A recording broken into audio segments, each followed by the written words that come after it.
नमस्ते, एवन बिहार आप देख रहे हैं और आज के इस वीडियो में हम बात करने वाले हैं भोजपुरी सुपरस्टार खेसारी लाल यादव की क्या कहना था राम मंदिर बनने पे। वो सारी बातें हम आपको आज के इस वीडियो में बताएंगे और भोजपुरी सुपरस्टारों ने क्या क्या अपने तरफ से कंट्रीब्यूशन किया वो भी हम आपको आज के इस वीडियो में बताएंगे।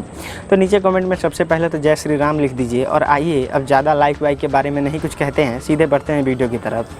दोस्तों सबसे पहले अक्षरा सिंह के बारे में बात करें तो क्या खूबसूरत गाना, जी हाँ वाकई बहुत ही खूबसूरत गाना गा के नरेंद्र मोदी और हमारे श्री राम के सम्मान में इतना खूबसूरत गाना गा के जनता के बीच परोसा कि वाकई सुनने के बाद देह में एक अलग सा उमंग जग जाता है।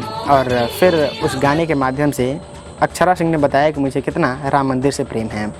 दोस्तों बात पवन सिंह की करें तो पवन सिंह ने भी अपने गाने के माध्यम से बताया कि मुझे बहुत प्रेम है और गाना कुछ इस प्रकार था, आप कुछ मिनट के लिए सुन सकते हैं। दोस्तों रितेश पांडे जो कि भोजपुरी और बनारस के रहने वाले हैं उत्तर प्रदेश के, और उत्तर प्रदेश में ही इस चीज़ को बनाया जा रहा है अयोध्या में राम मंदिर, और रितेश पांडे इसमें कैसे पीछे रह सकते थे। उन्होंने भी गाना गाया और इतना खूबसूरत गाना, इतना अच्छा क्वालिटी की क्या ही बताना, मतलब देख के दिल खुश हो जाता है। दोस्तों उसके बाद अब बात करते हैं खेसारी लाल यादव के बारे में। दोस्तों खेसारी लाल यादव ने इस पर गाना नहीं गाया। ऐसा हो सकता है कि बहुत सारे लोग गाना गा रहे थे तो खेसारी लाल कुछ अलग करना चाहते हों।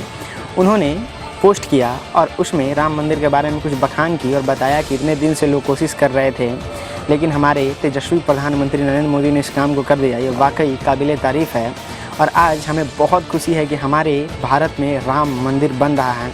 इससे ज़्यादा खुशी की बात हमारे लिए क्या हो सकती है। दोस्तों जी हाँ, हमारे लिए भी ये गर्व की बात है। अगर आपके लिए भी है तो नीचे जय श्री राम तो लिख ही दिए होंगे, लेकिन अगर नहीं लिखे तो जाते जाते लिख दीजिए। वीडियो को लाइक कीजिए और ज़्यादा से ज़्यादा दोस्तों तक शेयर कीजिए। फिर मिलते हैं आपसे अगले वीडियो में, तब तक के लिए देखते रहिए एवन बिहार। नमस्कार।